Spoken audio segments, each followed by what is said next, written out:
Now, as Jim Cowie makes his way to the podium, I thought I'd put up the election page here so people know where to vote. It's that thing in the middle that says vote here. If you don't know how to get to it, there's only a half hour left or a little less to get your votes in.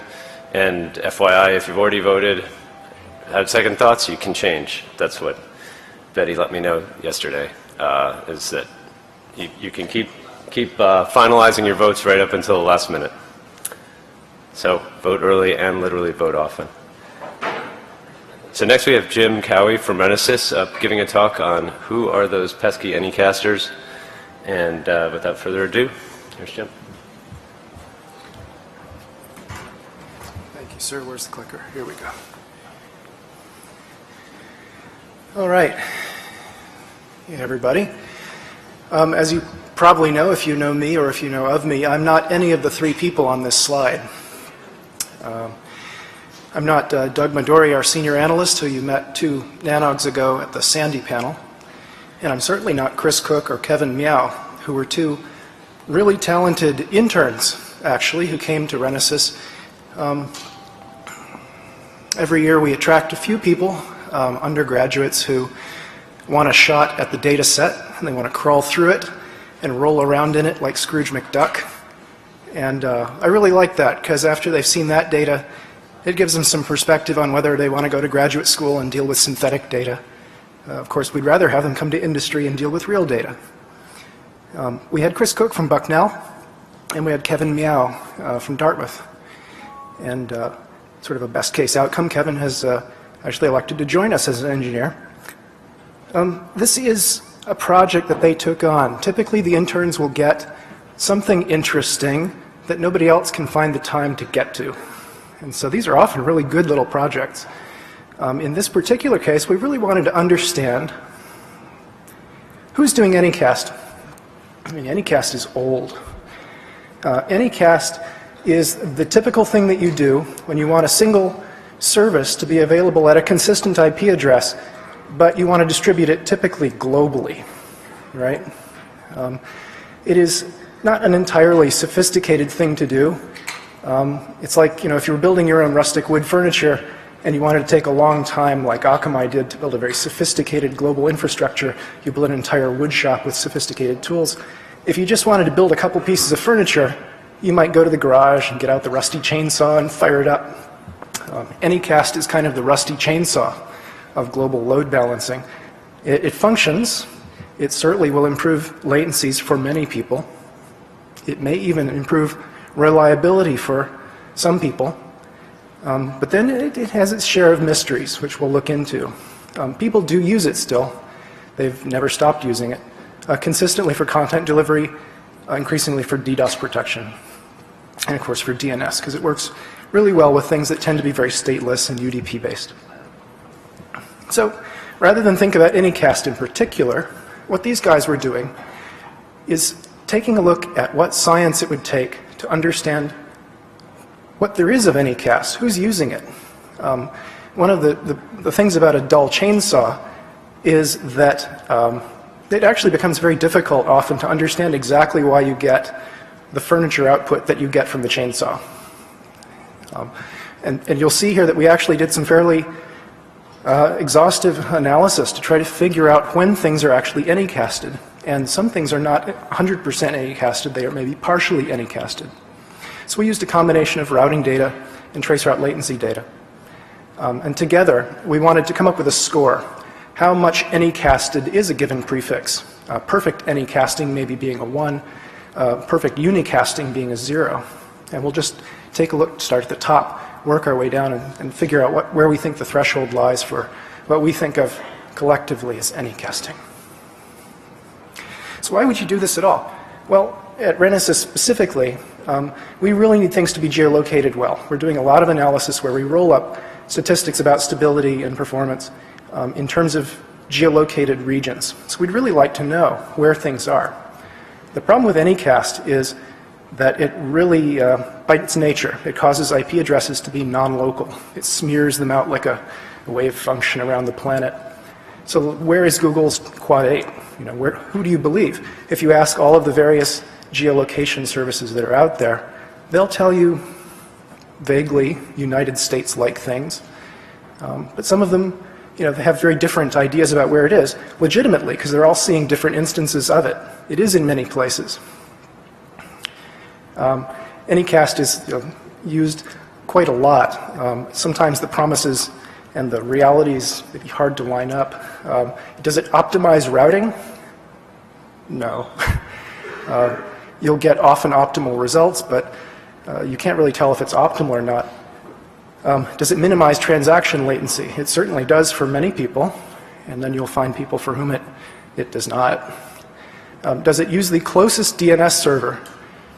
Well, yeah, that's what it does. In some sense, it does, but they don't tell you in the asterisk at the bottom that it tells you the closest DNS server in some very high-dimensional metric space that you can envision, and it's not geographic, and it's not simple connectivity. In particular, we worry about the geolocation of infrastructure IPs. I think you'll have found out if you do geolocation that if you want to go out and figure out where things are, you can buy really pretty good data for places that are economically valuable to understand, like the eyeballs, the edge, the places you're serving ads. People have gone to a lot of trouble to get those geolocations to work. The infrastructure, less so. And so this is one of those categories where we had a project on the shelf to really go in and try to figure out where everything is, if in fact it has a place. And this is a category of things that kind of don't have a place. So here's one technique we used. Simple. Take a look at the BGP routing. Here's a typical /24. Most of the anycasted prefixes turn out to be /24s. That's kind of an idiom. This, I think, is the /24 that hosts nic.br. And they have chosen to anycast it around a little bit to make it available from places you'd expect, some places you wouldn't. So we go into each prefix in the full table. We take a look at the transit tree, iteratively, all the transit providers up to peering. And we try to figure out how many domestic providers there are in there and how many countries they represent. And if you've got a lot of discrete countries in there, then we start to feel like we might be looking at something that has been anycast. And you can see here that they've got Peruvian, Chilean, Austrian, South Korean ASs in a transit relationship upstream of the Brazilian AS, which is the putative origin of this thing. Domestic provider, of course, is itself kind of a lie, because how can you tell where an AS actually is? We use a bald-faced cutoff. We just say, in this case, let's say 90%. If 90% of the prefixes you transit come from one country, we put you in that country. Okay, rough and ready kind of a rule. And what we'll take a look at is, well, there are a couple of exceptions, first of all. There are lots of cases where countries are kind of joined at the hip for historical, economic, fiber reasons. Russia and Kazakhstan, right? Lots of Kazakh transit through Russia. Papua New Guinea drinks internet from a soda straw out of Australia. I didn't put Canada and the US on the slide because that would be rude to the Canadians. Sorry. Satellite providers, where the hell are they? Nobody knows. They're everywhere, right? They're in orbit. Satgate, Eutelsat, these guys serve a zillion different countries all at once. It makes them what they are. That we can tell from latency data, but just from looking at the routing data, this is what it looks like. So here's some examples. These are some prefixes that bubble to the top of this particular metric that the interns came up with. SoundCloud, right at the top. You want to distribute your sound. My son loves SoundCloud. Everybody loves SoundCloud. It is all over the place. Indonesia, Netherlands, Russia, South Africa, US. Everybody loves SoundCloud. And so this is heavily anycasted, and that's visible just from the BGP data alone without going any farther. Some of these are a little more mysterious. 2at is an educational services provider. The K-Route, of course, anycasted. I don't know who Tatiana Alexandrovna Zvyankova is, but she does have an anycasted /24. The Chilean NIC, and so forth. So, you've kind of squeezed all you can get out, and you're not getting a complete picture of anycasting from BGP routing. Where do you go next? Well, we went to latency, and these guys came up with a second metric. We have, as you've seen before, this is our map of the 110 odd places around the world where we measure to every prefix that we can measure to using ping and trace route around the clock, trying to figure out what the latencies are between our collectors and everything. And when we pour that in, we start to be able to do some sort of simple metrics. Here's my favorite. Geo Inconsistency, the non-local nature of an IP address. If I take two collectors, and they both measure to the quote-unquote same IP, and they both get an answer, and the sum of those answers is less than the actual light speed distance between the 2 points I measured from, then something's up, okay? You know at that point that you're talking to two individual Anycasted services at the same IP, but it's not the same IP. It's in two different physical places. So here we've got 30 milliseconds to the target from one, 40 milliseconds to the other, but it's 100 milliseconds between. Well, it can't be. Now, there's lots of noise in traceroute measurement. So again, we're talking about likelihoods.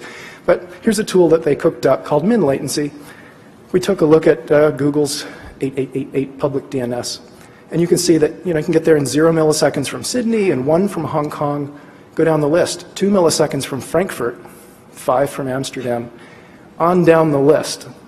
And you can see that that curve goes up very slowly, which means this is an anycasted prefix, an anycasted address. But of course, it's not perfectly anycast because nobody can be everywhere. And more importantly, nobody can truly peer with everyone. And so there are always going to be people at the end of this curve that have very high latencies, even to something that is well anycast. So here's what we did, or here's what they did. I just take credit for it. They take all the pairs of our observation points, and they say, well, how many observation pairs are there? What fraction of those? In other words, if I took 2 of our collection points at random, what are the odds that they would violate that triangle of latency? Call that inconsistency. Well, they built the tool to do that too. For Hong Kong, 1 millisecond to this target, Sydney 0, 72 milliseconds theoretical between Hong Kong and Sydney, it's inconsistent. Okay? So we went through, we found potentially 2,600, over 2,600 geo-inconsistent pairs on a day out of 6,200. That's a really good sign that that's anycasted, and that's a kind of a cheat because we knew that was anycasted, right? Google's anycasting their public DNS. And it gives you a score, more importantly, that you can look at over time. So you can see how well are people anycasting what they're trying to anycast. And there's kind of a noisy signal, because remember, it's not just about geography. It's also about selected routes. And so it bobbles around a little bit over time. Here you can see both of the public DNS IPs, 8888 and 8844. And look what happens at the end. And here I'm going to have to ask for some help because I truly don't understand what happened here. Sometime in the middle of September, the degree of anycastedness for Google's public DNS slipped. So here's one of them, 8888. And in particular, these are latencies. These are raw collector to 8888 measurements from about 6 of our South American traceroute servers. And spread around the continent, you can see that everything's kind of fine and flat, going all the way through 2013 until this event. At that point, the latencies, which had been as good as 0 for Sao Paulo, leap up to 125 plus milliseconds. If you look at 8844, you see exactly the same thing, except it starts 4 days earlier. So it's a similar, related, but not identical event. September 12th. So what happened? Well, we don't know, right? Part of the problem with anycasting as a global technique is that it deliberately obscures the operational details of why things happen the way they do. The fact that you have to go in and write tools to do data mining and extract what's going on is a sign that maybe there's a problem with the technique in some cases. We don't know what happened at Google. We don't know. I'll show you in a second. There's a new hop that comes in to the trace routes. Trace routes from South America seem to follow the same path locally and then head to California. Here's a trace, for example. You can see on the left is before. It goes 9 milliseconds, 9 milliseconds, 10 milliseconds, and we're done. On the right, 9 milliseconds, 16, Same 72.14 or /16. And then we're in California after 137 milliseconds, and then we're done. So that's the diff. Now, that's not to say that Anycast should not be relied on as a technique. It really does work when it works. Here's an example, right? Here's Hong Kong to the Google public DNS in 2013. You can see that previously the best route from our Hong Kong measurement point was 150 milliseconds. Here on the left, I won't bother pointing. And then you can see, wow, it falls right to 0 as soon as they turn that on. From Manila to Google, you see it stair-step down, boom, boom, boom, and they end up with like 38 milliseconds, whereas it had been close to 100. That's a very substantial improvement. Okay, so that's Anycast on a global scale, which is how we all think of Anycast, right? I want it to be on every continent. I want a representative of my service on every continent. You can also use this technique to drill in a little more. You can look at things that have been Anycast over small areas. Here we see one where I trace to this particular IP, and it's 1 millisecond from Kiev, and it's 1 millisecond from Moscow. And Moscow and Kiev are 7 milliseconds apart. So in fact, this has been locally, regionally Anycast in Russia and the Ukraine by sports.ru. That's cutting it pretty thin. Perhaps a more realistic example is Osaka to Hong Kong, which is about 26 milliseconds. And the numbers from those two targets, from those two collectors to this target, give 12 and 2, 12 and 3. In this case, this particular /24, that's Osaka, Hong Kong, we're noticing it is Baidu.hk. And that's also been MOASed. So, wherever you have one thing, you have potentially the other. Anycasting often looks like BGP hijacking. It's one of the reasons why we wanted somebody to dig into this, because it is an anomaly that needs to be rejected when you are building filters to look for real BGP hijackings that mean something. This one is innocent, right? It's quietly being Anycast over a small area. It's also being multiply originated by, in this case, 2 Baidu ASs, the Japan one and the Beijing one. If you take a look at who's Anycasting out there, you kind of see the expected cast of characters. This is not exhaustive. There are hundreds of them, but this is the top dozen by prefix count.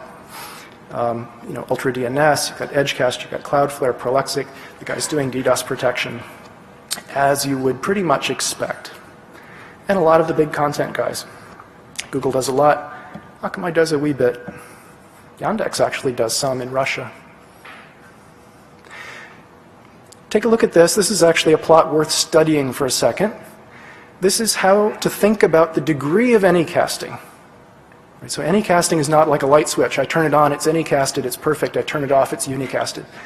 Anycasting is an optimization process where you're trying to get content closer to people, and you're never going to succeed all the way.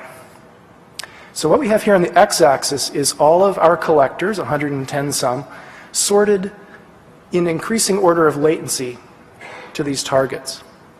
And on the y-axis, you have the round-trip latencies.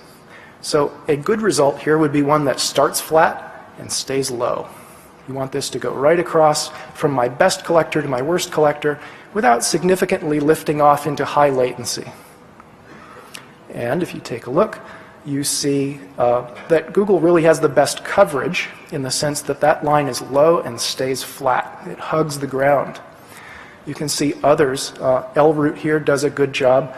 B-Route is not. Right, Anycast. And so you can see that almost as a control, it comes up and over the top. It's in a good central location, so it doesn't have extraordinarily high latencies from anywhere, but the flat majority part of the curve is still around 180 to 200 milliseconds, and it too goes up at the end. For reasons, sports.ru is sort of in the orange there. They go up at the end, right, because they're only optimizing for local market, so I'm going to have a lot of collectors that don't really have much of an optimized look at sports.ru. And Microsoft, for unexplained reasons, goes right up at the end. There are some places on Earth that just have a hard time getting to the Microsoft Anycasted stuff. I think basically this, you'll take a look at this later. This summarizes some of the statistics. It's interesting as a control to compare B and L. L is interesting. This is, the way to think about this is how reliably can I get the benefits of my anycasting? L-route is, old, it's studied, it's well anycasted. Here's a beautiful trace route from a collector in Los Angeles to the L-route. Starts right off in Los Angeles, and in 0.4 milliseconds later, I'm there. I'm probably in the same building. I'm probably in the same aisle, It's just, it goes, boom, you're there. That's as good as it gets. That's what you want to see everywhere. Now, it doesn't always work that way. Here's one which, yeah, you'd be hard-pressed to read it from the back of the room. Let me go through it. Same deal. I'm trying to get to L-route. I'm in Los Angeles. I'm in Cogent. I go Los Angeles, Houston, Atlanta. At this point, I go, wait, you're taking me across the country. Washington, New York, Boston. Whoa, what's up here? Liverpool, Manchester, Glasgow, Edinburgh, Dundee. 152 milliseconds. Why the hell am I going to L-route in Dundee from Los Angeles? It's a mystery, right? The paths really do matter. So to summarize basically their findings, they found almost 600 of these prefixes globally. The vast majority are /24s, that's the idiom. The larger ones, of course, couldn't have any casted parts. People are not always anycasting, I guess, exactly according to what's publicly routed. The big ones, the things that are bigger than /24s include /22 from 1 and 1. China Unicom has a 21. Cable and wireless has an entire /16 that appears to be anycasted. Pretty interesting. So is this a major thing that you should think about? No. I mean, if you know about anycasting and if your business requires anycasting, you're probably already using anycasting and you don't care because you're getting your money's worth out of it. If you're thinking about using Anycast, you need to recognize that this is something that needs to be studied and modeled to figure out why it's doing what it's doing and when it's not delivering what it's delivering. It's funny that there are about 600 of these, 600 prefixes, and that's been the case for years. There's kind of a stable pool of people who do this. And it doesn't seem to be really growing, which I guess is good. It would be unusual if that took off as a trend. I think I did a presentation with Odd Tunderwood a while back where we thought this might actually take off as a solution for IPv4 exhaustion, where two organizations on opposite sides of the planet could kind of come to an agreement that their audiences were disjoint and therefore they could just both use the same /24. And yeah, that would be almost indistinguishable from true Anycast. But we haven't seen it yet. So Unicast hosting, you get what you want, you know what you're getting, it's easy to measure. Anycast hosting, it's pretty simple. It often works. It's really hard to see what's happening in the tail. You really have to look from everywhere that you might conceivably have somebody who wants to touch your service. You really have to pick your markets and providers very carefully. And you really do have to go through and take a look at the paths from your critical customers to your Anycasted services, just to make sure that they're not going to Scotland. So thank you very much.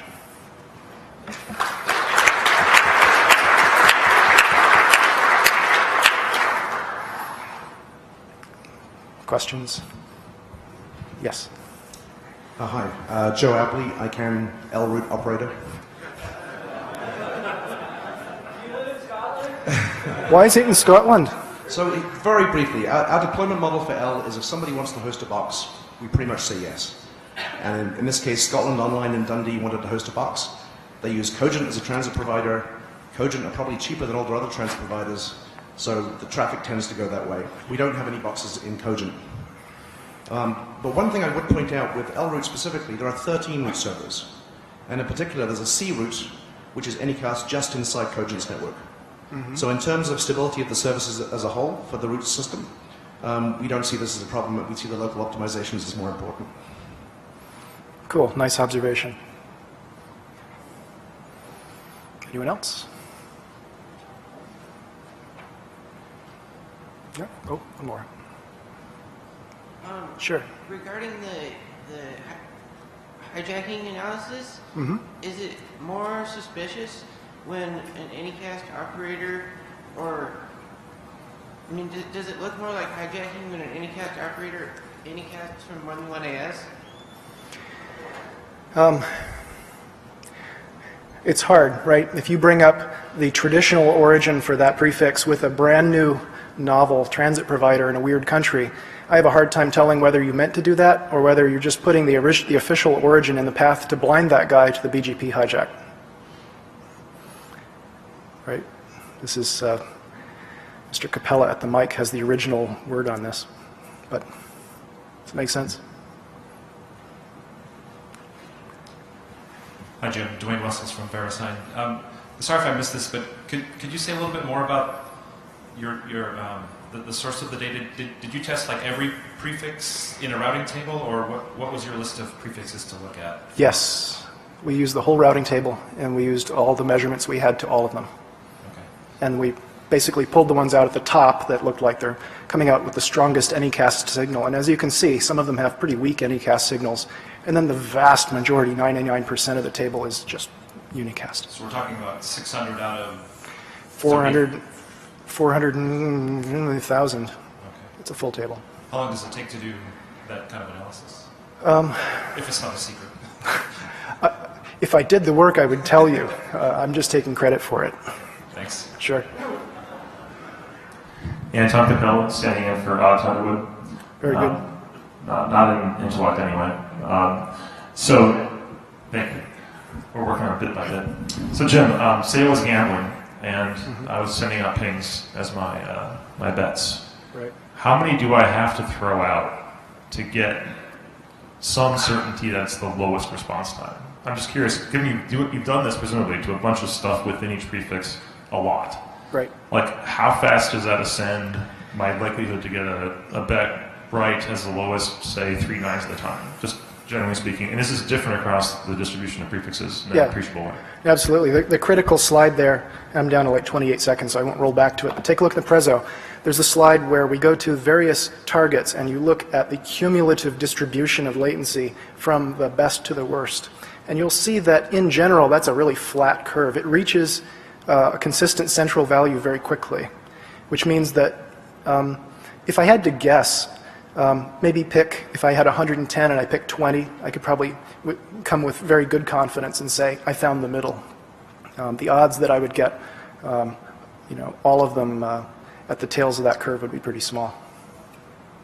Sorry, waving my hands there. It's math. All right, thank you very much.